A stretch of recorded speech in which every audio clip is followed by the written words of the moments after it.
imagine that you're going to do something like prepare dinner. You might think that's a good thing. So that's interesting.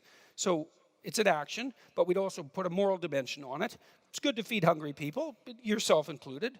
Maybe you do a good job of making dinner. That'd even be better. Not only are you making dinner, but you're making a good dinner. And so that makes making dinner an even more impressive moral feat, because you could make some wretched, cold, dismal, massive, glutinous catastrophe and serve it with contempt and hatred to the people that are around you. You could do that, and it would still be dinner, but it'd be a low quality. It'd be a low quality and all too common occurrence.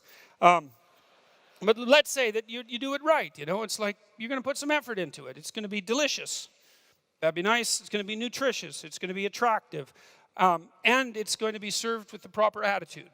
You're happy that you have some food. That's kind of nice. It hasn't been all that long that everybody had food. And certainly hasn't been all that long that everybody had a vast variety of high quality food. And so a little gratitude would be nice. And so you got your, back to the task at hand. You're going to make dinner. So the question is, well, what exactly do you do to make dinner? And it's kind of an abstract idea to make dinner. Let's go make dinner. You can say that abstractly, but when you actually go to make dinner, it's not abstract anymore.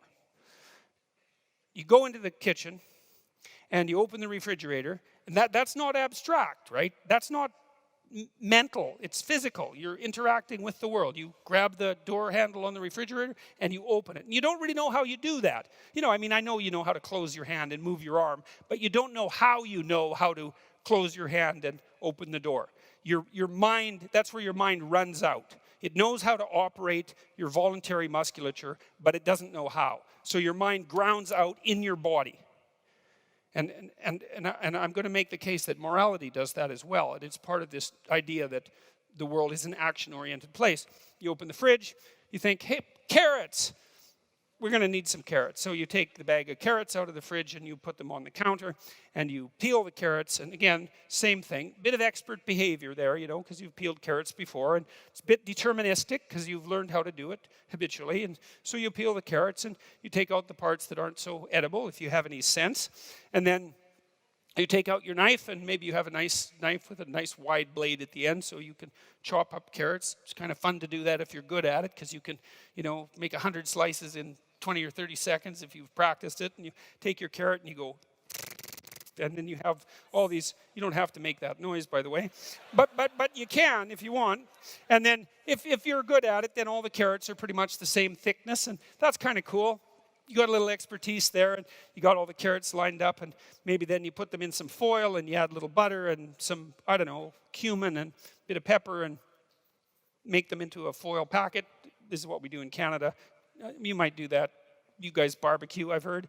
And then you throw the things on the barbecue, and you wait till their steam puffs up the foil, and you think, done. And if you have any sense, at the same time, you're cooking the steak, and it's done at the same time, and the potatoes, and it's all done at the same time, and it's caramelized nicely, so it's got a bit of sweetness, and you've got the right amount of butter for the potatoes, and you serve it, and that's good. That's good. And it took you a long time to learn that. And there's a hierarchy there. Hey? So the hierarchy is, the lowest part of the hierarchy is the muscular movements, say, that you employ when you're slicing up the carrots. There's nothing abstract about that. And then there's the sequencing of the carrots in the foil and the placing them on the grill and all of that. And that's where the rubber hits the road. And you think, well, hey, I made a good dinner. And then you might think, well, what's making a good dinner a subset of? You might think, well, if you're a good friend, good parent, maybe one of the things that you could do is make a good dinner. Like, it's not the only thing. I make a good dinner, and so I'm a good friend. It's like, no. But maybe that's 1/5 of it, or 1/10 of it. It's some non-trivial proportion of it. Necessary, but not sufficient. Is that right? No, that's not right. It's not necessary. Anyways, it's one of the things you could do to be a good friend. And then, you know, if you have a friend, maybe he makes you a good dinner now and then, and there's some reciprocity there. So you're capable of engaging in that reciprocity. And that's another thing that might make you a good friend or a good parent, let's say.